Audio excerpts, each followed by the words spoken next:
All righty then.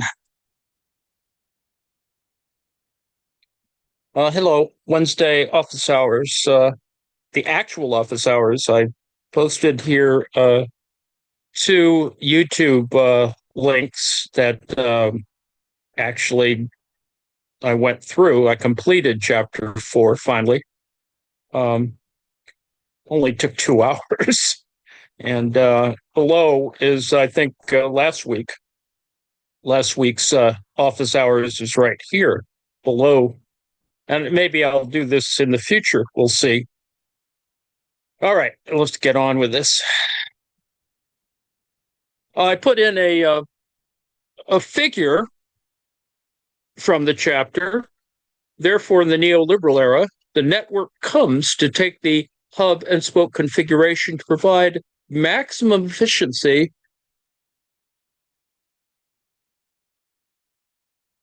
from the capitalist perspective. And so we see some of the stuff that was introduced in a prior chapter, but now we're thinking more about positive and negative functions deriving from pristine relative space. So on the one hand, there is in space isolation, but you have functions connected to that. Above is identifying where economic and social subjects interact, isolating goods and subjects from each other. And includes two elements, the means of separation and the means of identification. As part of that is what brings these things together. Well, on the one hand, you have separation or autonomy or independence. On the other hand, you have what's called agglomeration, which is the clustering of these things together. So you have both things going on. And this is about space annihilation that we were talking about before. And so distance unintentionally separates the members of a social group. And you can say that's, on the one hand, autonomy. On the other hand, that is alienation as well. So denial of the market, the group itself, due to difficulties in integrating the market and the group. So there's integration and there's disintegration, right? So equally so, you have, on the one hand, the positive functions, as it is, but a negative function, dialectically speaking, to annihilate space. So doing that, you built trains and put in railways and blah, blah, blah. What you're seeing then, that is not only the creating of a rail network, for example, but you are also annihilating space. You're also integrating spatially. You're establishing not the action space. You're securing the integrity of the economy and the social group. Now, it's uneven. It's not perfect. And hub and spoke is close, but none of you can have hubs and you have spokes, but they're all not equal. The paths are not equal. And this is the idea of paths.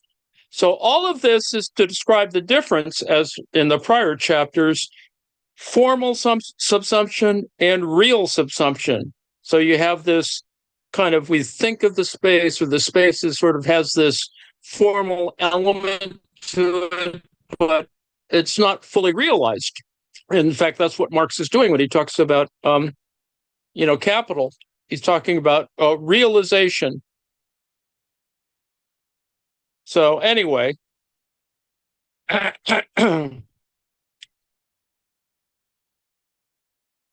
functions are identified as identifying where economic and social subjects can interact and isolating goods and subjects from each other.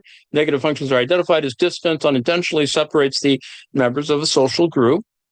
This leads to denial of the market and the group itself due to difficulties in integrating the market and the group, right? So that's a way of describing what it is. It is social being, right? This is what Marx calls social being.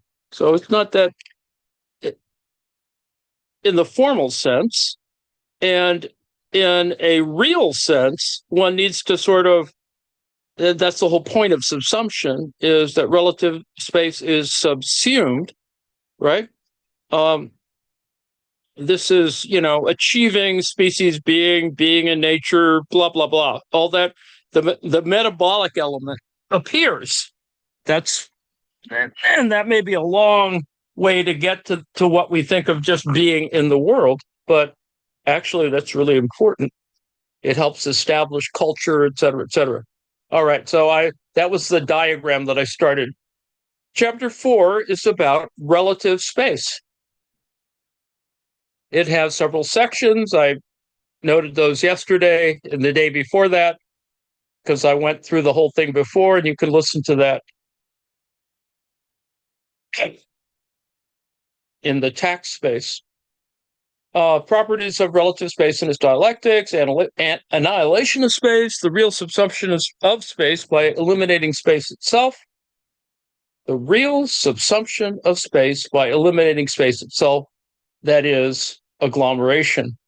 So agglomerating, the action and activities of agglomeration annihilate space. They make things seem or actually are closer. This relation of time and space is operative there. So, and then ultimately you have spatial integration and the formation of networks. And the point I was making in the last couple of days yakking about this was the idea that, these are highly imperfect, they're uneven, they exist as levels, they have intersections and interventions. The front end is that this is seen as you see it in a Cartesian way with sort of a regular Euclidean geometry to it. Well, the reality, of course, the real subsumption of this, and because of how physics is not exactly the way it was in Newton, right? Physics is now something different. And the idea is that the non-Euclidean geometry is there. So we can think of, and this is why Zizek is useful.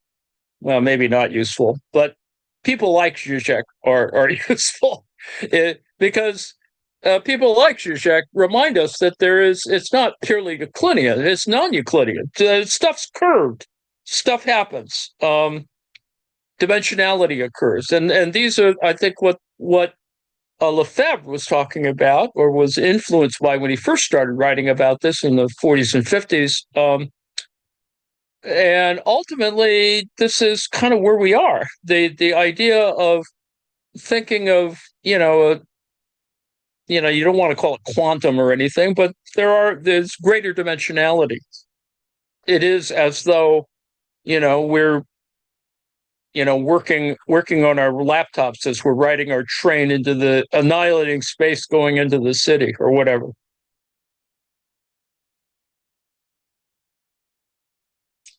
So let me read the abstract, and I'll just sort of gloss over this because I've actually gone over in the videos, I've gone over the entire thing, and I'm ready to do chapter 5. This chapter 4, involves the dialectics of the relative space in parallel to the absolute space that he described in chapter 3. So pristine relative space separates substances by distance and has dividing and individualizing properties. Those in power in society exploit these properties in executing power to promote discrimination and segregation in society. That's why, people are being kicked out of countries, not let into countries, other kinds of terrible things are occurring. And that's, it is, unfortunately, some people have built entire religions around domination. So that's kind of it. We're institutionally sort of, oppressed in that sense.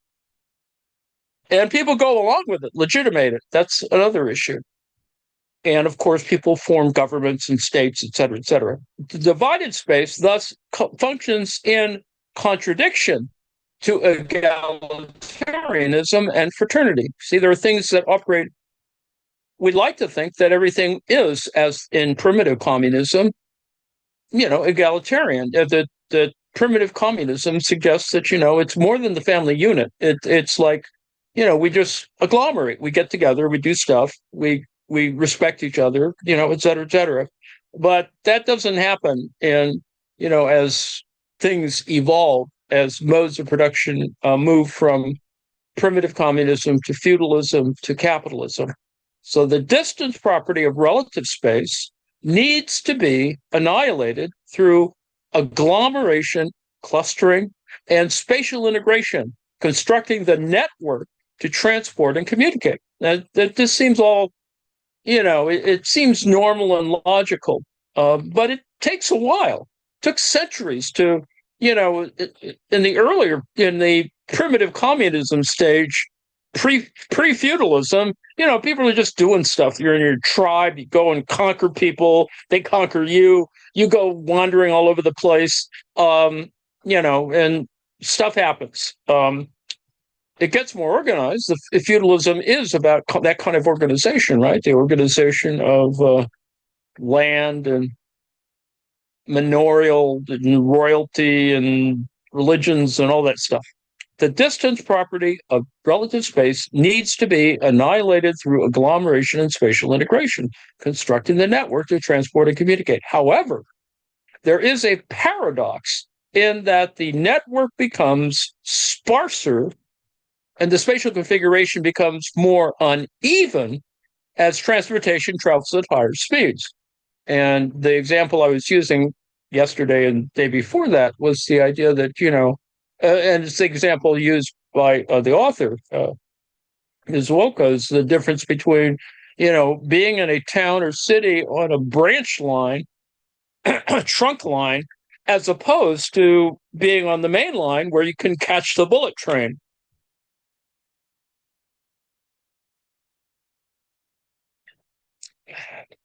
So space is relativized in that particular way, or is uneven in that way. And it's not, not unusual.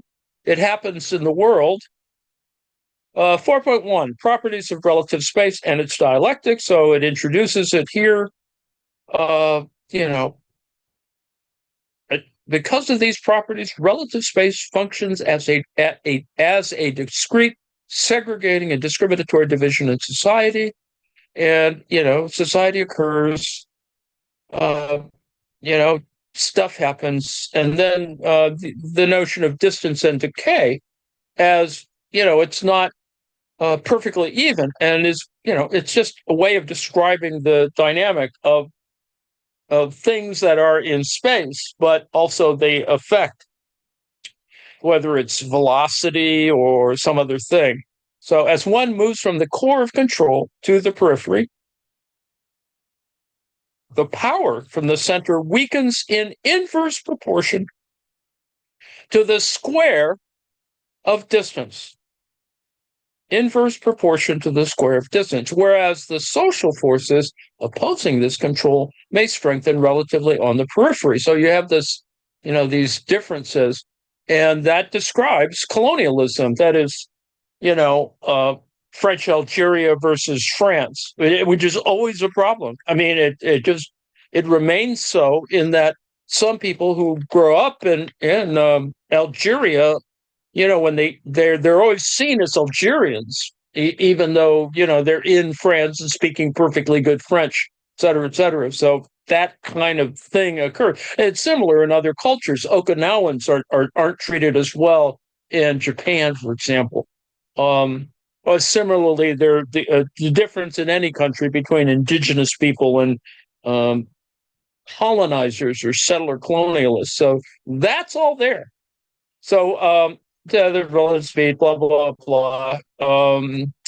There's math. There's actually more math in the next chapter, but the general idea is that you have some relation between transportation and communication stuff, and that there is this is a description of distance decay, and these are the difference in parameters. And it describes the strengthening or weakening of this set of relationships. So, and it can be mathematized, of course. I mean, if you start with, certain geometric ideas, obviously once you start thinking about math, you can actually do that. So degree of distance decay varies according to several factors. Information distributed per unit, production costs increases as the negotiation transaction and technical information becomes more complicated, which I've already just happened. And even if it's the same distance, it incurs a higher cost. So thus, overcoming the distance determined by modes of transportation also changes the extent of the distance decay effect. That's Alan Scott's work is about this. It's sort of reified, monumentalized in his book on Metropolis. The most primitive way of overcoming distance is direct physical interaction, right? You overcome distance because, you have intimacy, or you just, interact with folks, or you call them up on the phone, or, well, not call them up on the phone, you actually talk to them. And they hear you directly with very little medium except the oxygen that allows the sound to travel, right? This leads to agglomeration, and that's part of what goes on here. And so it has ideas about, needless to say, this implies in a planar space, position and distance are there, All positions in relative space are separated by distance and individualized. Therefore, distance leads to spatial differentiation. That seems fairly obvious if you know of yourself in a space, etc. But you can get into a kind of Kantian thing where, you might not actually trust that. And some people have that issue. You have it when, you're cognitively impaired or drunk or something, or one of your senses gets screwed up. That can be mystified in that sense. So, as mentioned in the previous chapter, Buchanan tells us that goods traded need to be divisible. That is, with difference between the masses, each good is individualized one to another. The distance that individualizes the goods traded is the fundamental spatial condition for the market economy. Now, you have to think of this in this British, because I always think of it as a kind of a British history issue. That's just the way I project onto it. I mean, I think others think of it, in the Japanese context, the Meiji Restoration and blah, blah, blah, blah. You have these ways of thinking about it, and you begin to think about, well, how about my own ethnicity had certain issues about feudalism, colonialism, revolution, modernization, modernism, and capitalism, and we sort of situate it in those kinds of histories. So, in a hierarchical social group, relative space positively subsumed by those in power to distinguish and discriminate those governed. So, and he goes through a little deal here about talking about, that groupings are associated with power. They're rich suburbs, in other words. Anywhere you live, that, well, maybe in the center city, there is culture, but it dissipates as you get out into the country. But yet there's this kind of in-between area, the suburbs, that has become, those kind of real places of power, and or the ex-urban, that is when sufficient rural expansion occurs so that you have newer cities, or the transformation of some cities. Anyway, in the urban segregation of North America, richer social groups prefer suburban settlements to distance themselves from poorer people, poorer social groups living in the inner city for the sake of proximity to jobs. Unless you think that's unimportant, I live in a town that probably had rail service at one time. It has bus service. I think we get one bus. We have, I think, one bus line, and it operates, I don't know, with a couple of buses in the morning, a couple of buses in the evening, but that's it. I mean, if you really wanted to get someplace, you really can't take a bus. You'd have to walk or bicycle or take a car or something. The inner city is further spatially divided into those in poverty and specific, ethnic settlements, the Italian sector, Chinatown, etc. Such individualization of the living environment affects the real estate market. And, this seems fairly obvious. Rents are, disintegrated in that particular sense. They're problematized in all kinds of ways. And of course, there are people who resist that, right? Who create a struggle against that. Squatters, for example, the unhoused. So, place. Thus, the positions of relative space have their own contextualized meaning and economic and social connotations. They offer a common understanding among the market members of the spatial position where the market transaction is to be carried out, and demonstrate a common understanding of the position of the mutual actions of the social group.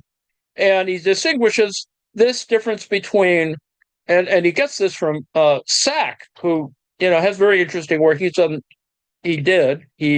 historically, he's defined things like place better than other people. So the position that has thus become socially meaningful in this repeated action is called a place. Places are defined by the occurrences of activities. So, in other words, it becomes ritualized or habitualized or, lived in. A place can thus be defined as a spatial position containing social or economic meaning given through repeated actions. So it is iterative in that sense as well. Aside from, that you move, you ambulate through the space and stuff like that, it is different from the common use of the word, such as the parking lot is full and there is no place to park my car. So, there's a certain construction, you could say, that or to get real technical, it's a signified thing. It has significance that is created, in fact, by this kind of history. The concept of place is similar to the concept of territory, not identical, but similar, in that the attribute of pristine space comes to have the meaning of economic and social relation. Now, the easy way to think of this, of course, is cityscapes or small towns or villages, where you have this kind of sense of, common space or public space and private spaces. And it's fairly easy to distinguish among all of these things. So the concept of place is similar to the concept of territory in that the attribute of pristine space comes to have the meaning of economic and social relation. However, the territory is the outcome of the negative, this is where it gets complicated, right? The territory is the outcome of the negative subsumption of the contiguity of absolute space. Well, place is the outcome of the positive subsumption of the position of relative space.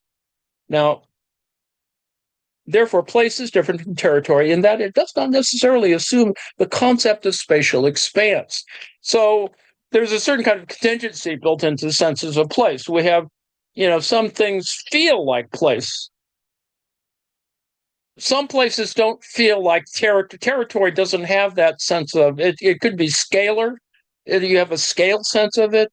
But one's kind of interaction with it is different on that basis. So he's making a subtle distinction here between our sense of a constructed place and that of a territory, which is seemingly a larger scale thing, but they contradict each other or come together.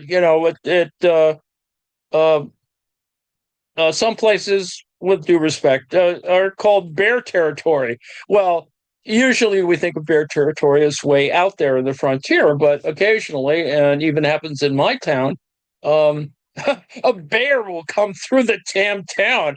And so therefore, bear territory is all territory. But they don't, take up residence, so they have no sense of that place. But obviously, their sense of territory is different than mine. Repeated occurrences spontaneously give the place a name, which is the designator of a particular place and carries meaning. So these are constructions of meaning. they're ensembles of messages or whatever, but it has a sort of accumulated meaning, something which a place name sometimes manifests the history of the place. And it is placed in the social value spectrum, ranging from prestige to stigma. In other words, a place that is the site of a massacre. Some people save the name or keep the name, and some people eradicate it or change it. Other people try to rebrand it, right? The Gulf of America, which only shows that some people are idiots. Anyway, the relation between absolute and relative spaces in determining boundary.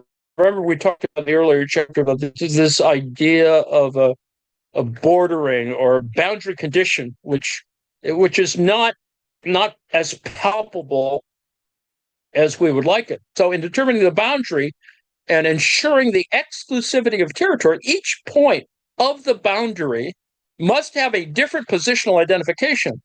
For the bounding of absolute space to be successful, each point of the boundary needs to have a positional property, which is a property of relative rather than absolute space. Thus, a territory, a product of the subsumption of absolute space, simultaneously contains the attributes of relative space, as in when the bear runs through our main street.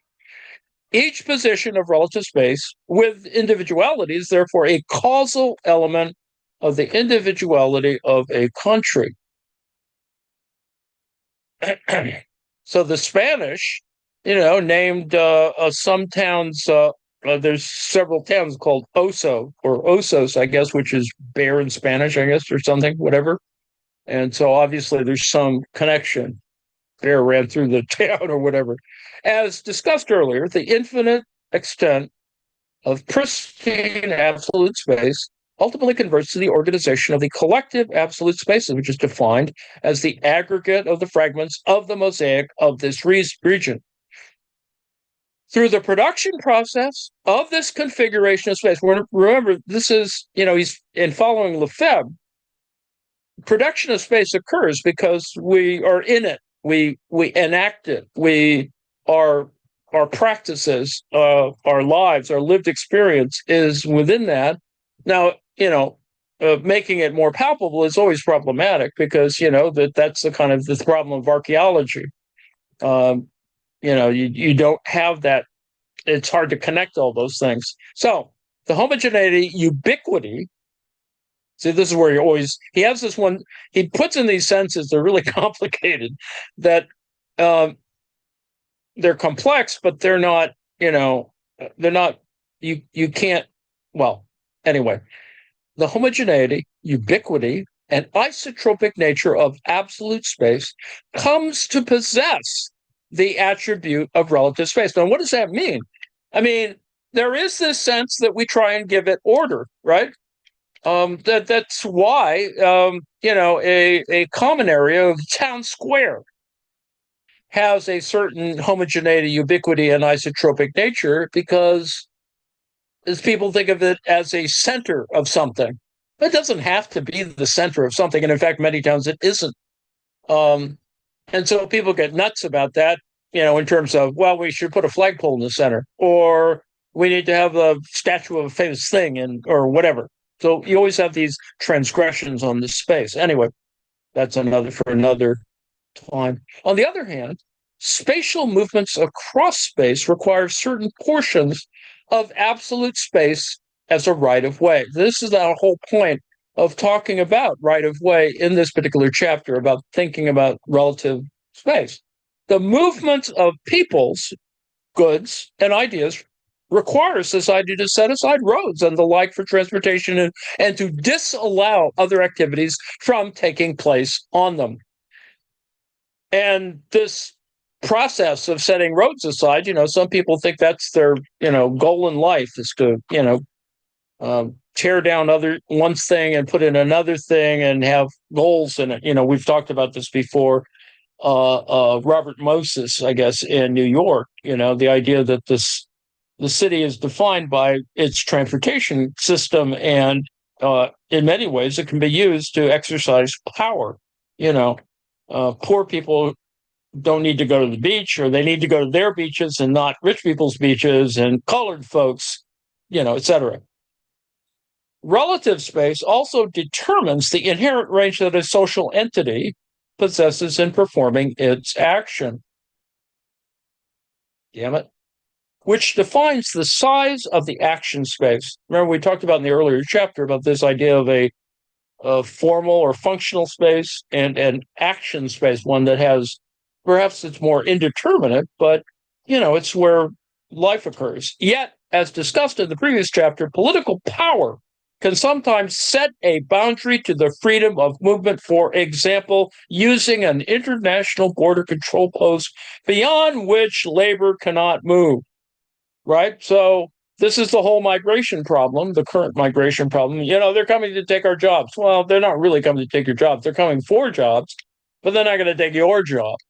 That kind of stuff. Or we need a shitload of dimes or whatever. 4.2, annihilation of space. By keeping physical distance, social relationships can be isolated and divided, leading to their collapse.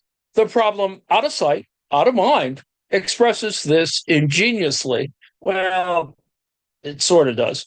The property of distance thus supports segregation and discrimination, or in short, division in society. Get the difference between the ghettos and not ghettos. To transcend the contradiction between this property and society, the distance among the social entities must be overcome. The freedom of movement, right? That is, this negative effect must be negated by society with produced space through production of physical means of transportation and communication. And obviously, in the case of the Holocaust, this is all inverted, right? This is a process of the real subsumption of relative space. It is carried out through the deployment of technology and investment in transportation and communication. Now, this idea of annihilation of space by time, David Harvey talks about this. He derives it from Marx, et cetera, et cetera. Annihilation of space by time is this kind of, our sense of that and our sense of time is really, changes, evolves. On the one hand, we visit, we are tourists in historical sites because we want to reimagine that time and space, but it's not quite there, and you don't get it in the same way. Although you try to get it in the same way, but what you wind up with is Pirates of the Caribbean or something. So the attempt of capitalism to subsume pristine relative space in real terms. Remember, we're contrasting this pristine stuff, this functional thing, this formal thing, with real space, right? So pristine relative space in real terms through the application of science and technology, investment in new forms of social organization, and summarized in Marx's famous phrase, the annihilation of space by time. The process of commodity realization, C prime, M prime, normally takes place at a point spatially different from the location of the labor process. I mean, you can be, you can be relatively crude about this. You don't shit where you eat, which actually is a very important idea. It's almost as good as annihilation of space by time. Space is the arena in which the private ownership of the means of production is connected with the social nature of the production activity. In this sense, space becomes involved in this capital circulation only after the commodities are ejected from the privately owned labor process. In other words, you have factories, you have the department one, the production sphere, and then you have the circulation sphere, department two. And, you consume stuff in both places, but it takes on different character because they are spatially differentiated. Although, it's obviously important to, live closer to work. I mean, from a leisure time point of view, from a, et cetera, et cetera. But there is a difference between, anyway, by this stage, the direct process of interaction between humans and nature from which humans produce a commodity with use values, and of course the capitalists exploit surplus value, is already over. In other words, all of that, production goes on, and then it enters the commodity system, and then, it's in the market. Other stuff happens. So, although the commodity ejected into space no longer creates fresh surplus value, in other words, the productionist view of Marx is that surplus value is extracted on the production side because of labor, et cetera, et cetera. And yes and no. And, the more modern, the 20th and 21st century view of this is that's true. But other things that can extract value are out there, and they're problematized. They still engage labor of one kind or another, but as we've discussed in other venues, the idea of a cognitive capitalism, it is differentiated in that sense because it doesn't seem quite as palpable on the one hand. On the other hand, as one of my someone told me, is that most of your energy, as it were, most of your energy is mental energy, is cognitive energy, because it's running all the other things, right? It's running your fingers and toes and blah, blah, blah, making you ambulate or not. And so cognitive stuff is actually much more important, and of course I won't go in through anyway. By this stage, the direct process of interaction between humans and nature, from which humans produce a commodity with use value and capitalists exploit capital surplus value, is already over. Although the commodity ejected into space no longer creates fresh surplus value, the reduction of circulation time appears to the eyes of the capitalists to be the original source of surplus value. This creates an incentive for capitalists to efficiently subsume space in a real manner, in this case, to annihilate space. In other words, we're going to, build our server farms. We're going to concentrate our server farms so that they optimize whatever the network, relations and stuff. On the other hand, there's all these externalities, what we might call externalities, that are part of that. Consumes too much damn water. It exploits its own, workforces.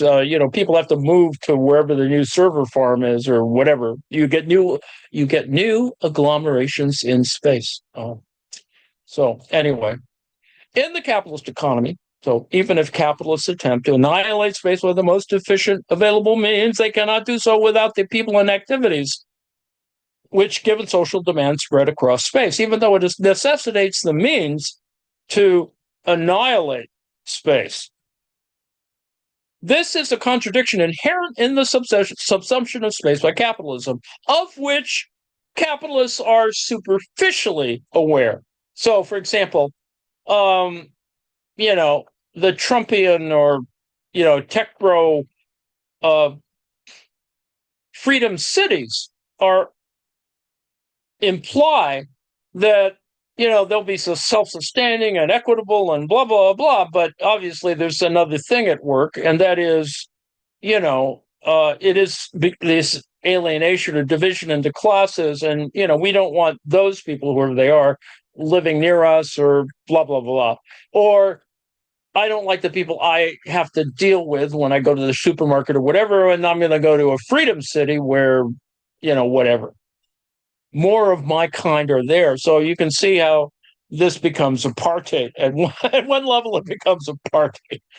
This is a contradiction inherent in the subsumption of space by capitalists, of which capitalists are superficially aware. To their eyes, space is a stumbling block. Damn it. Space is a stumbling block. Yeah. Damn it. Space is a stumbling block, delaying the time when the commodity is actually sold. So there's that difference. One that necessitates an additional expense, that is transport costs for maintaining the continuity of production. In other words, in your transport costs, you're thinking, you have to think of, well, I got to ship the widgets to market. But I also have to, think about how am I going to get my worker, how do workers get here? What, there's all, how am I going to get my machines to be shipped in? All this stuff's going on. The aim of the capitalist is engaged in competition is to subsume space in the real manner or to annihilate space, is therefore to minimize the effect of this stumbling block. Time is the enemy in that sense, thus connecting the labor process with the realization processes in spatial terms as directly as possible. This is the thing, is that a freedom city is not so much a freedom city. It's probably more a suburb writ large, or maybe even exurban space, but it's not freedom. It's actually oppression. It's greater oppression. You just have, more cops to keep people out. You have gated communities, et cetera, et cetera. You have a moat. You can see how techno-feudalism, you have digital moats or whatever, which is going on now. So Marx calls this process annihilation of space by time. He states, quote, and this is from the Grundrissel, the more production comes to rest on exchange value, hence on exchange itself, the more important do the physical conditions of exchange, that is, the means of communication and the means of transport become. Capital, by its nature, drives beyond every spatial barrier. Thus, the creation of the physical condition of exchange, of the means of communication and transport, the annihilation of space by time, becomes an extraordinary necessity for it. So this is this is the fake problem of the Freedom City, is that, well, everybody will have a jetpack or a flying car or something, and this won't matter. And everything is so damn digital that it won't matter. But the reality is it's not the Jetsons, In fact, it's probably never going to be the Jetsons, but that's another story. As such, space, and I like this idea, and this comes from somewhere else. Space is the envelope of time. So distance constitutes an important element of the use value space in the property market. The distance from the purchaser's dwelling place to the other places, to centers of commerce, work, leisure, etc. Time, therefore, determines the use value of space. So already we've moved to an abstraction, right? Now we know what time is, but capturing time is always difficult. But we do it. I mean, and without verging off to another lecture, it is why workers in the 18th and 19th centuries, more in the 19th centuries, are given pocket watches. You give your workers pocket watches so they'll show up on damn time, they work harder, or whatever. So you can see the surplus value issue, or relative and absolute surplus value, is already operative because you have it in your pocket. But anyway, nevertheless, the above arguments of Marx suggest that the topic of the annihilation of space should be treated, yes, as we've done, in a wider context. Space related to the circulation of capital is a stumbling block for capitalism.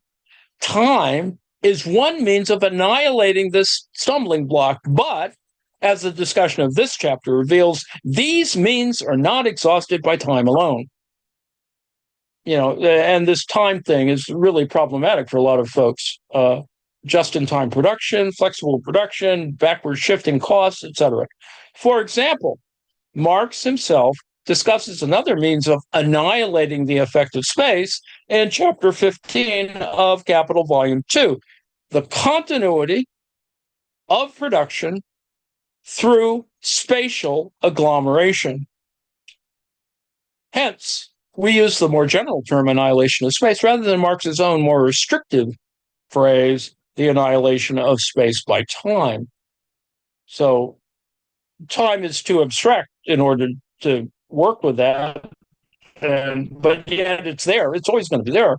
But agglomeration is another way of talking about it better, because I think we better have a better handle on it. Anyway. The annihilation of space is one attempt by the capitalists to transcend the contradiction inherent in private production as part of the social division of labor. What he's talking about is, this is the problem. Whereas in capitalism, Department 1 and Department 2 are not together. They're rarely in the same place, or that they really are relatively autonomous but overlap in interesting ways. All right. Anyway, though capitalists compete most harshly against one another using every available option, the privately owned labor process and social demand are always separated by pristine space, a physical existence which can never be annihilated altogether. The annihilation of space does therefore not mean disappearance of physical space. Physical space is still there. Thus, the annihilation of space is the everlasting yet never accomplishable imperative of capitalism. Capitalists are continuing, and will continue their endless competition against one another to annihilate space, imagining that their private production is instantaneously realized as part of the social divisions of labor. So this is that thing that you want to capture, that Bastani captures as a metaphor with fully automated luxury communism. There are these things that drive the whole business, but the reality is different, has more, palpable problems. And with respect, if the goal of communism is to get to communism does that in that sense. Anyway, B, subsection B, annihilation of space and acceleration of capital turnover. So recall that the whole business of Department 1 and Department 2 is that, it's not the things themselves, but it's the motion, not the meat, it's the motion. It's motion, the movement, the turnover of capital that is more important. Under a given technology, transportation vehicles travel at a certain speed with a certain capacity across space. The potential limit of annihilating absolute space is therefore subject to the time required to connect two different points separated by a certain distance and the volume of commodities or number of people that can be transported at one time. Thus, the attempt to annihilate space is manifested in the transport and communication technologies of a given period. For this reason, society tries hard to stretch the limit in space subsumption, by improving transportation and communication. The capitalists with more efficient means of annihilating space end up with more surplus value. They can earn extra surplus value if their efficiency is above the average. That, why you put in time and motion studies, right? You get your workers to work a lot harder. Recall the discussion of Marx between absolute and relative surplus value and, the working day, et cetera, et cetera. The competition for ever more efficient ways to subsume and annihilate space, subsume space and annihilate space, originates from this intercapitalist rivalry for a larger amount of extra surplus value. The picture of this competition is similar to that for more innovative technology. This is, Google Glass versus the Meta, whatever the hell it is, in reality augmenting thing. If the options available for capitalists to annihilate space are finite, however, the competition for more efficient means to subsume space ends up with an equilibrated spatial configuration of capitalism. So there is something that combines these all. There's an equilibrium, or we can describe a moment of it as a kind of equilibrium, but even that is a very artificial construction, a problematic one, in fact. And that's the problem of neoclassical economics, is this tendency to presume equilibrium. And Marx does this too.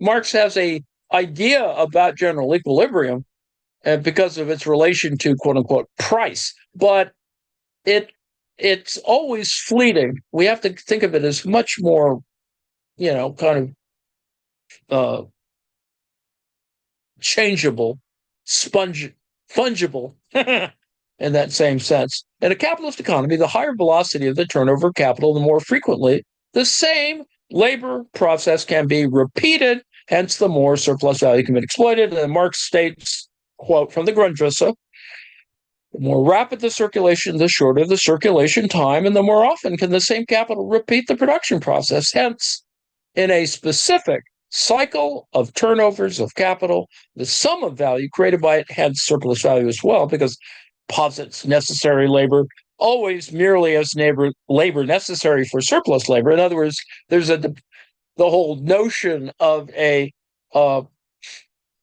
surplus labor is built on this kind of integrated necessity for it is, it's self-serving in that sense, or self-replicating, is directly proportional to the labor time and inversely proportional to the circulation time. So in other words, there is a kind of personal annihilation of space going on even when you're at work. As circulation time grows with the distance of the market from the point of production, capitalism must attempt to reduce this by improving technology, faster buses, whatever, self-driving cars, especially in terms of the development of means of communication. Marx points out the demise of old centers of production and the emergence of new ones with changes in the means of transport and communication. With this improvement, the turnover of capital accelerates and the commodity proceeds rapidly from one phase to another, theories of surplus value. Thus, the more surplus value can be exploited, right? That's the whole point of all this for capitalists.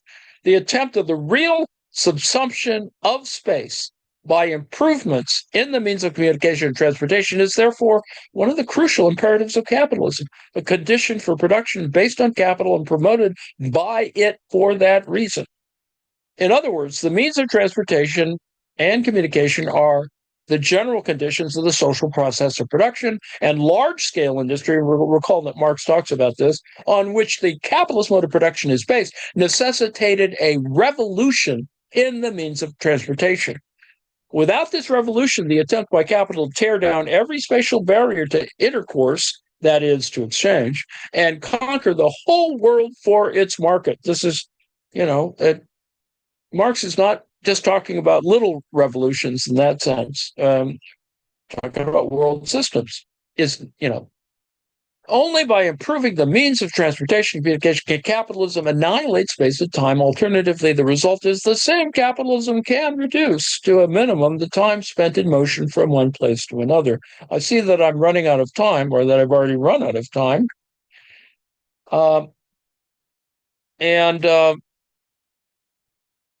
Well, anyway, one hopes that you've read the rest. If you haven't, you can go listen to my yammering about the whole damn thing in the other two videos. And the general kind of summary of these things, that there are contradictions in this space. There is the real subsumption of space by eliminating space itself.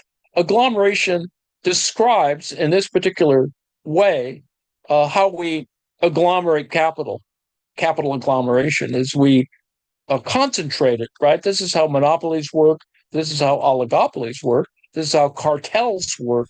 All of those things. And so each of these things, a monopoly, oligopoly, monopsony, they're all about distance. You can define them as distance-oriented things. For example, it takes three different cartels, now that I've sort of read a little bit more about this because of this idiot from Honduras, it takes three different cartels to actually get cocaine from its point of production, if it's in Colombia. Now it's more in Honduras, to the U.S., for example. it's not one cartel, it's three cartels, and you really have to, if you're going to get rid of them, you've got to get rid of all three of them ultimately. Um, Now, anyway, so vertical disintegration of the production process, agglomeration of the vertically disintegrated branches of production. Now, that's a lot of jargon, but the idea is that that's what happens within the context of metropolitan development. So without going into a whole lecture on that, and then we talked about the crossover, the intersection of this kind of process. And agglomeration annihilates distance for the X-shaped portion of the two labor processes of capital. So this idea, this is what happens in why people have cities, for example, or cities are defined in a certain way, and that's the additional way in which we think about central business district versus the less centralized, the industrial core as opposed to the commercial core of the city. Anyway, legislation, etc. There's a whole bunch in here on location theory, which I hadn't looked at in a while, and I got sort of lost in the implications of it. But the point is, it comes back to this idea that these are dialectical processes, and that they become integrated and in these much larger systems of things. And there are paradoxical elements, that you can create hub and yet re-problematize the issue. In other words, if you live in a small town and you don't get direct service from the bullet train, it's going to make your work worse if you use the bullet train to get to work. On the other hand, you may like where you are, and you like taking the local to get to places. Anyway, let me move to the conclusion, and then I'll stop. Conclusion 4.5. Pristine relative space. This is short, so I'm going to end, whatever. Pristine relative space has the properties of determining a position and distance between the positions. Society uses these properties of determining a position and distance between the positions to identify the spatial location of actions. They're also amenable to the class society to differentiate between those in power and those in the various subservient classes. Don't shit where you eat. You don't mingle with the workers. Whatever. The managerial class lives in one place. The proletariat lives in another, and the capitalists, the landed property owners, are of course on their landed property. However, the property of distance has a negative effect to society in that it fragments its members. And this is where the Marxian element here comes in here, that you always, and it comes from that plus the materialism of opposing a material world against an Hegelian idealism. Therefore, relative space has to be negated. This negation of negations, the issue that Marx has with describing, or Engels has actually with the dialectic. This is the real subsumption of relative space, which can be expressed in the well-known term of annihilation of space put forward by Marx in the Grundrisse. The annihilation of space is normally carried out either virtually by time, that is, spatial integration through the means of transport and communication, or directly, as in agglomerations, clustering. Agglomeration is triggered by the drive of the capitalists to reduce turnover time. Furthermore, localization economy, a version of agglomeration, brings about the vertical disintegration of labor processes at a locality and concomitant reduction of cost price. I guess Walmart could be, whatever. The limit of agglomeration is set through the increasing cost to cover wider action space for realization of the commodity produced there. On the other hand, spatial integration has inherent geometrical dialectics, because that's what we've been talking about, since the means of transport and communication are this is important, one-dimensional lines, whereas the space to be annihilated is a two-dimensional plane. One-dimensional line, two-dimensional plane. To transcend this paradox, a network has to be constructed. The network consists of the nodes, which often grow into the center of agglomeration, right, the hub, and the transport lines, the spokes that connect them. It thereby creates spatial unevenness since its line segments cannot be made infinitely dense. Introduction of means of transportation traveling at higher speed, which is more expensive per kilometer, makes the network seem even sparser. Therefore, in the neoliberal area, and then we're back to the diagram, that this is what this chapter is about, is we started with this geometric and geographic, ultimately geographic sense of space. And then we begin to see there's all these things that disrupt it, make it fragmented, but yet bring it back together. That's what the agglomeration is how culture is constructed, right? We still have this sense of being an audience for a performance or something, and we still have some of those real subsumptive activities, a flowchart, blah, blah, blah, blah. This space is then separated into positive and negative functions, et cetera, et cetera, et cetera. And the process of the real subsumption of relative space thus creates a more unevenly produced space and spatial discrimination. Not in my backyard. Whatever. Go sit over there. Okay, I'm done.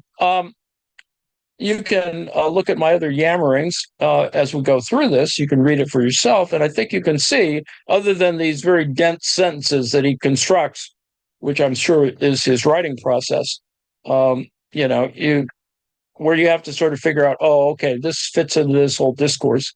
It actually may make sense to me, but it may not make sense to anyone else.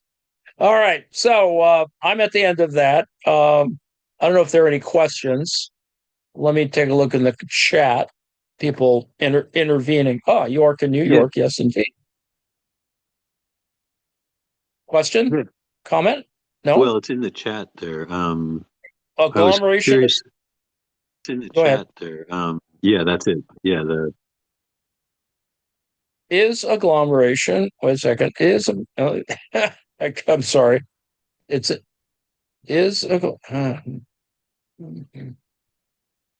it a specific example of subsumption?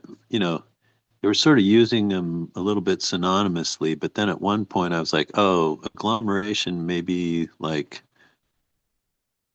either a specific agglomeration example. Describes the structure of these combinations of things. Subsumption is our engagement with it.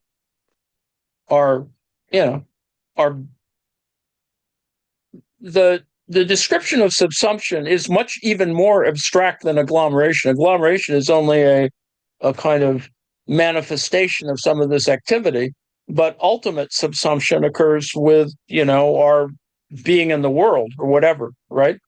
Right, yeah. Okay.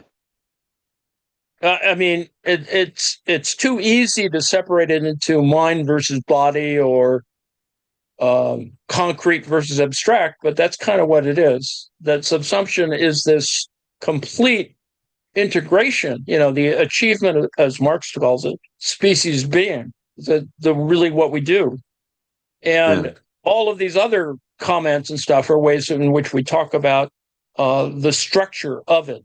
And subsumption is just, describes the overall thing, whereas agglomeration is the more specific thing. So we could say that agglomeration occurs, right?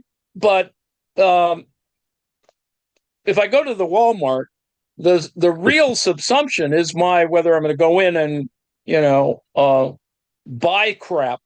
And that's one act. That's an act of consumption and distribution. But subsumption is also my engagement with the whole system of, why am I going to fucking Walmart? Why can't I go to why I should go either to Walmart's competitor, which exists for other kinds of reasons, or is competitor, Might or be farther away.